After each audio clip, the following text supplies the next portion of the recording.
Hey guys, it's Rob, and while it may be 595 days until I turn 30, I probably look a lot older than that right now. I have bags under my eyes, I look grizzled and not in that, good, sexy, grizzled action hero way. More like that beaten with the grizzled stick sort of way. Um, let's go ahead and do the check-in. The weight loss is going absolutely swimmingly. I've dropped 1.5 pounds since the last check-in. And the really good news is that I did that and I had a Whopper and fries this weekend. So it just goes to show you that if you adhere to the diet and the structure and that you obey the calorie counts, do the exercise, make it all make sure you sign all the forms to eat the Whopper, so to speak. You can eat the Whopper still. There are things you can have that taste good and are fun to eat that you don't have to give up to diet. And you can still make great progress. Word count, once again, not where I want it. Also, one of the low totals of the month. That's bad, and that is epic irresponsibility on my part. Did check off another box on the way. I did pass 50,000 words, which was the original projected minimum for this this first book. It's looking like it's going to be closer to 60,000, hence the 5 more boxes for those 2,000 word chunks. But yeah, 50,000 is kind of a fun thing to say that I've got. I just kind of broke my marker board. 50,000 is a fun thing to be able to say that I've kind of got. It's the benchmark I had originally set way back when I started the Journey to 30 stuff. So it's cool to finally see that come to fruition. My friend Justin Pott, I almost just said friend of the show Justin Pott, but I feel like that's deeply impersonal. My friend Justin Pott, with whom I went to college and had lots of laughs with, asked me to talk about some things that I've learned about writing since I started writing, and I said, okay, I can do that. Keep in mind that all these things I'm saying I've learned are from a not yet published in exchange for money writer. One of the things is writing in the sense of writing a novel is simultaneously an extremely huge undertaking and so small and inconsequential that it hardly even makes a blip. And I'll explain that. So looking back here on 50,000 words, I can page through that huge Word document and see all the mileage I've laid out, just the going through the scenes and so on and so forth. But at the same time, it's like, what's the old saying, how do you eat a whale? One bite at a time, you find yourself working on it and chipping away at it day after day, and by some time later, you've ultimately got something that's close to a finished product.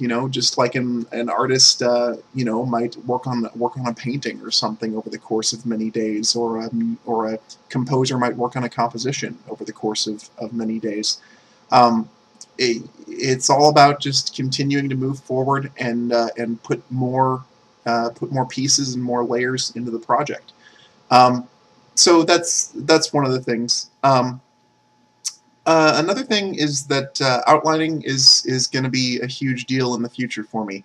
The process that I've used this time, my first time ever trying to write a novel, was a sloppy process of kind of outlining a couple chapters, then writing them, then kind of outlining a few more, going back and forth.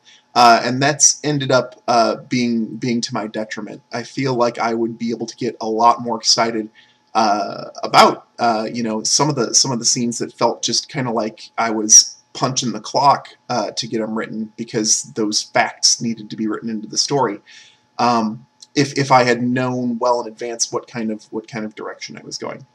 Another thing I've learned is that if you write like I've been doing, very much off the cuff, creating the scenes as they come to you, so on and so forth, you end up with a lot of droppings in your story, so to speak. I think there's several times in this current draft where I said, oh, that would be kind of a cool twist to put in.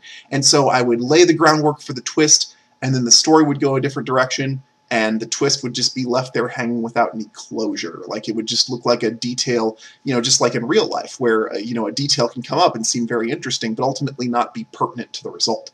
And while that's fine for real life, there's more expected of stories as far as structure and consistency, and actually, not wasting the reader's time as you get mileage out of every word.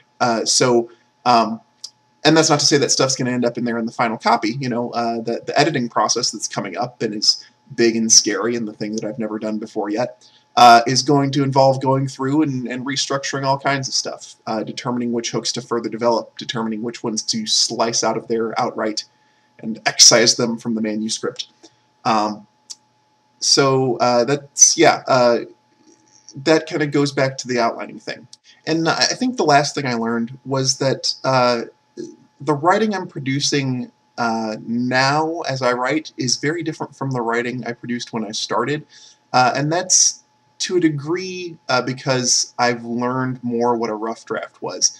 When I wrote the first 8 to 10 pages of the story, every inch of it was scrutinized. Arguments were mapped out in great detail. I suspect that the first chapter I wrote will remain largely the same in the final draft, because it was the very beginning, and every word felt much more like it was a significant percentage of the overall thing.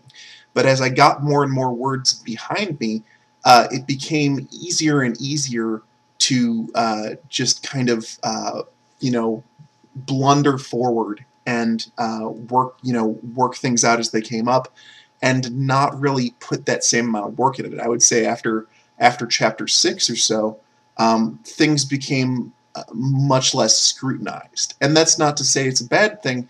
It's more to say that I realized more of what kind of writing task I laid out for myself, as far as not outlining in advance, not getting the great big punches of the story, so to speak, laid out and choreographed and built up in advance. That I've been kind of building those as they came.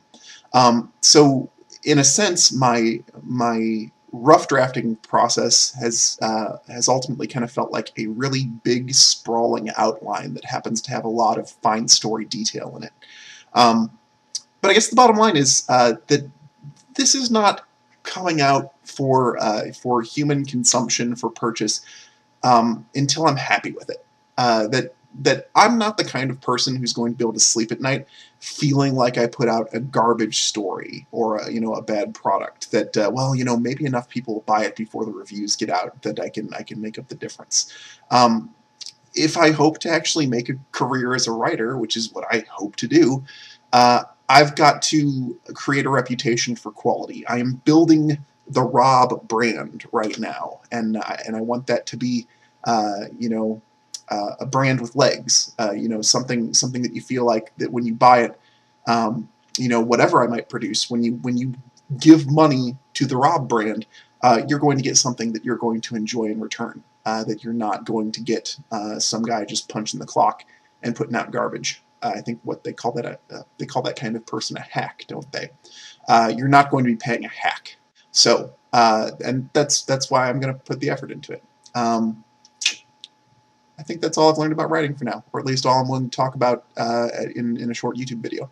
But thanks to my friend Justin for asking the question. Thank you guys for watching. Do like and share this video if you enjoyed it. I always like getting the views, getting the shares, all that good stuff. Your comments are welcome if you'd like to propose future show questions. One thing I've learned from live streaming stuff is that it's one thing for me to sit around and think about topics and think about what could be on the show. It's another thing to know that a viewer is coming here specifically to get an answer on something, and I think that will really help me put out stuff. So by all means, come into the comments and drop some some things that you want to know about me. They don't even necessarily have to be about writing. I think the structure of this show has changed in a lot of ways, thanks to advice I've gotten from friends, to be more about well, who am I? Like, what do you want to know? It's kind of my personal blog / accountability / AMA. Ask me anything. So do consider giving me some feedback on that. I'd be happy to take a look at it and see if I can build an episode around it. Other than that, I think I'm done. I'm tired, so I'm gonna get out of here. I will see you guys on Thursday.